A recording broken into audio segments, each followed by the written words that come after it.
Welcome to the podcast that explores little-known facts about well-known people and events and little-known people and what they contributed.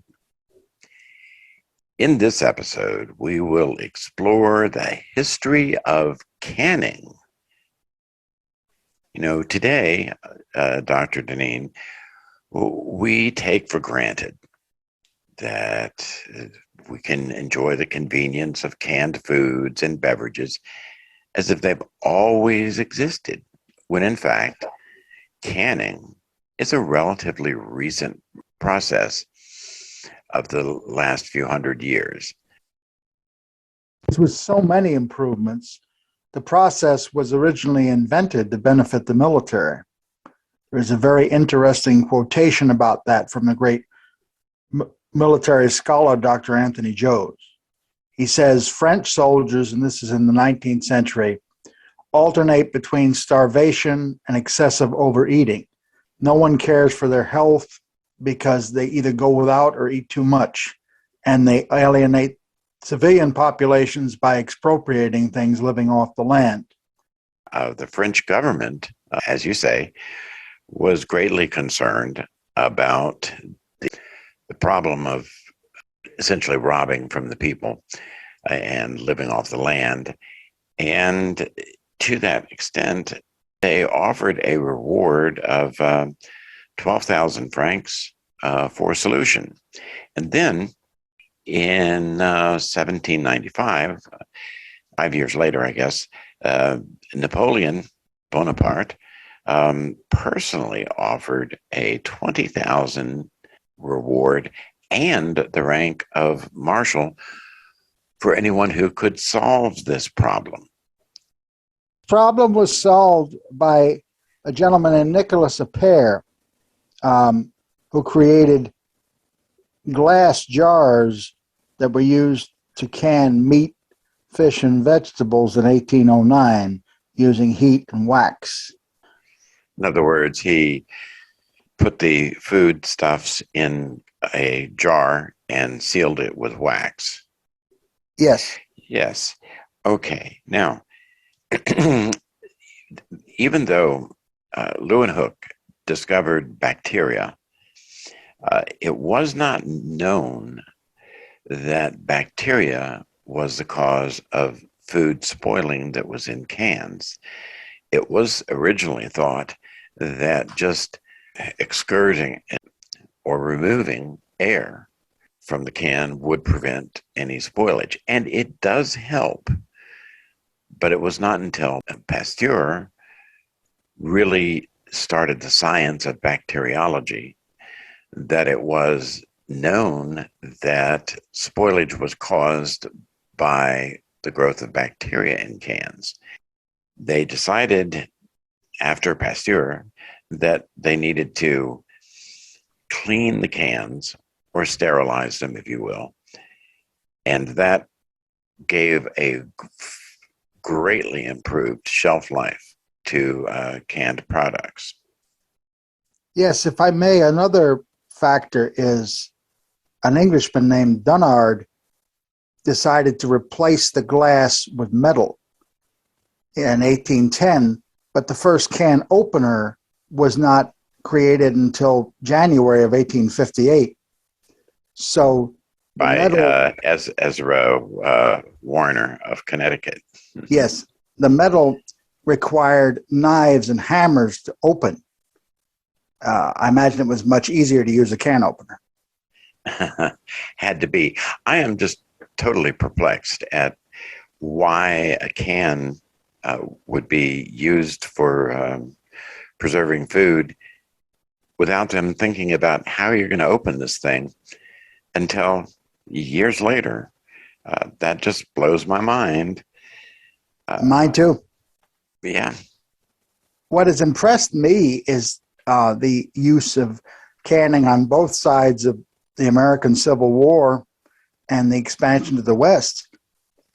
In fact, in Australia, by the 1870s, 10% of adult males who were employed are involved in the canning industry.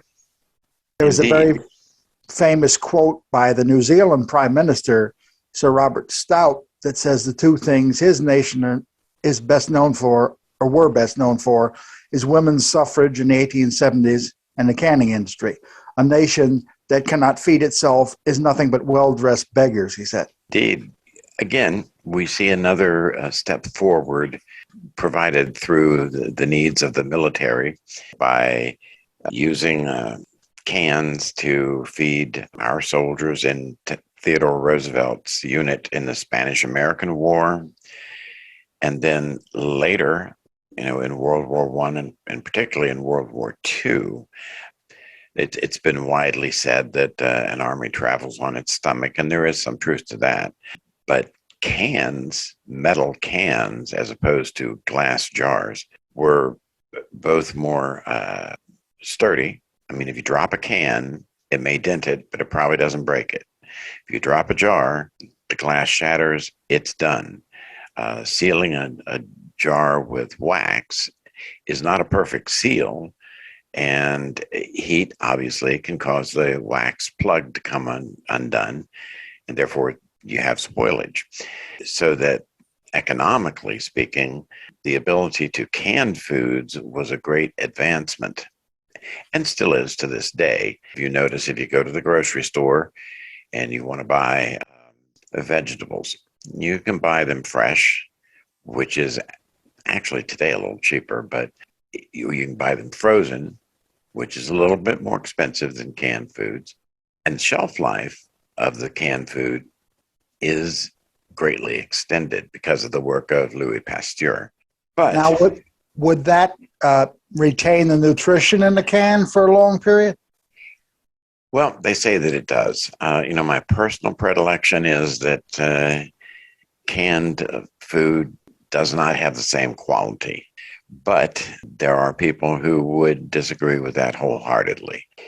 One of the other things that was an advancement in metal canning of food was the use of aluminum, which made it lighter, and lining the cans. And when they were using, particularly in World War II, beer was a big thing. Give these soldiers a few beers and they'll be a little happier. Well, when they originally started doing that, they noticed that the taste of the metal leached into the beer and made it taste really bad. And they did solve that problem by spraying the inside of a can with a liner. And it did help considerably. And to that extent, RC Cola was canning soft drinks in 1953, Coca-Cola in 1960, and Pepsi in 1961. Again, this whole issue of how do you open them. A man named Frazee invented a pull-top can in 1959, and then later that was the pop can that doesn't actually have a ring you pull off. And that was a great advantage because it made it far more convenient. I know there's an emphasis today on recyclable and reusable cans from an environmental standpoint. And, they've done several things. They've made a advertisement which you can wrap around the whole can, which was different than what they had in the beginning because they had paper sleeves that they put on cans. They still do today, by the way. But like soda cans and some other things, beer cans, the advertising or identification of the product is clearly on the can, not on a paper sleeve, which is good advertisement, I suppose. I would say so. I think it's one among many advancements that seem so routine today. We forget that none of these things happen in a vacuum.